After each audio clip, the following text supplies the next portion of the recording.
आज हम लोग पढ़ेंगे हिंदी टीजीटी में पूछे गए प्रश्न पत्र, हल प्रश्न पत्र में देखते हैं। तो पहला है, निम्नलिखित में से कौन फोर्ट विलियम कॉलेज कलकत्ता में हिंदी के अध्यापक थे? तो इसमें थे हिंदी के अध्यापक सदल मिश्र। कौन थे? सदल मिश्र। तो व्याख्या में देख रहे हैं कि सन 1800 ईस्वी में फोर्ट विलियम कॉलेज की स्थापना पूछ लिया जाए कब हुई थी, तो सन 1800 ईस्वी में हुई थी। कहाँ हुई थी? कलकत्ता में हुई थी। और ये फोर्ट विलियम कॉलेज की स्थापना की गई थी, यानी कि सन 1800 में और कोलकाता में। इस कॉलेज में भारतीय भाषाओं को प्रोफेसर के रूप में डॉक्टर जॉन गिलक्राइस्ट को नियुक्त किया गया था। यानी कि भारतीय भाषा के प्रोफेसर किसे नियुक्त किया गया था? तो जॉन गिलक्राइस्ट को। तो इन्होंने हिंदी के शिक्षण के लिए दो भाषा पंडितों लल्लूलाल एवं सदल मिश्र, इनकी भाषा मंत्री के तौर पर कौन दो लोग थे? लल्लूलाल और सदल मिश्र की नियुक्ति की गई थी। लल्लूलाल ने प्रेम सागर, लल्लूलाल की जो महत्वपूर्ण रचना है उसका नाम है प्रेम सागर। और सदल मिश्र ने कौन सी रचना की थी? नाचकेतो उपाख्यान की रचना की है। जबकि सदा सुखलाल की सुख सागर है। सदा सुखलाल की कौन सी रचना है? सुख सागर। ईशा अल्लाह खां की कौन सी कहानी है?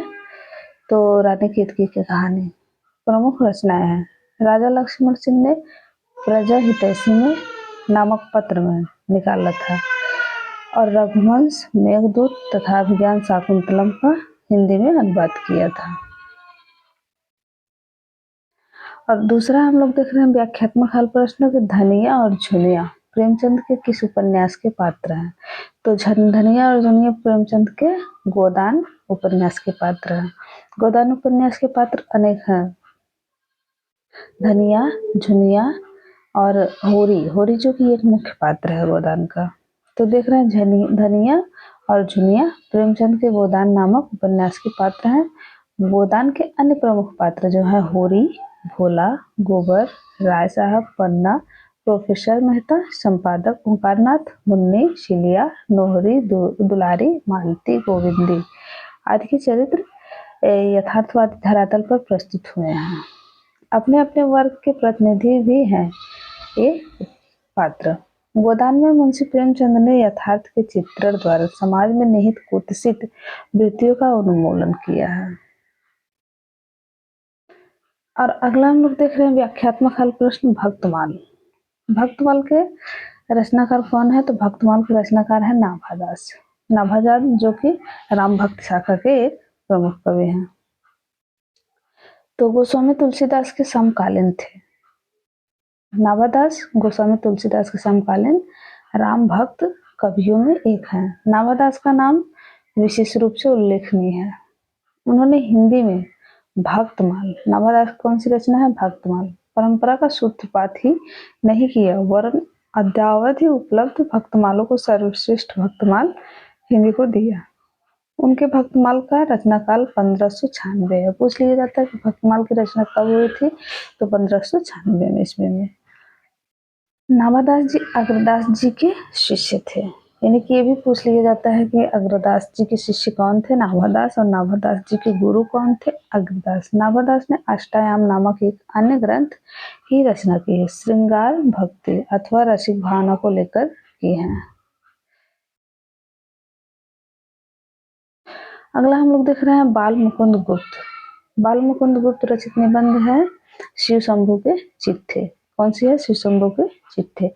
बाल मुकुंद गुप्त निबंधों में व्यंग्यपूर्णता शैली का निखार रूप मिलता है।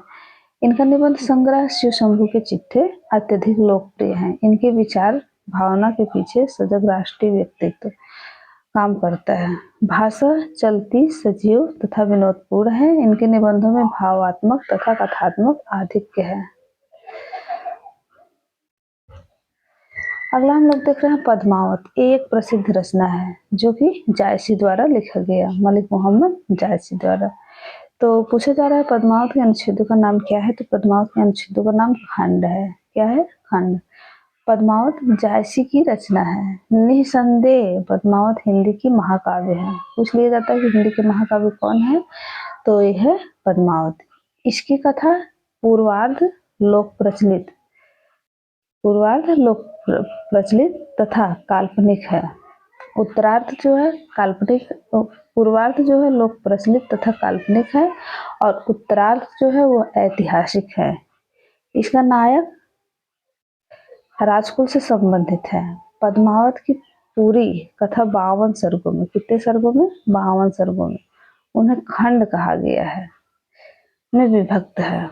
जैसे कि कुछ प्रमुख रचनाएं जो कि परीक्षा में हर समय पूछे जाते रहते हैं, जिनमें से है पद्मावत, अखरावट, आखिरी कलाम, चित्रलेखा, कहरनामा, मशलनामा और कहनावत।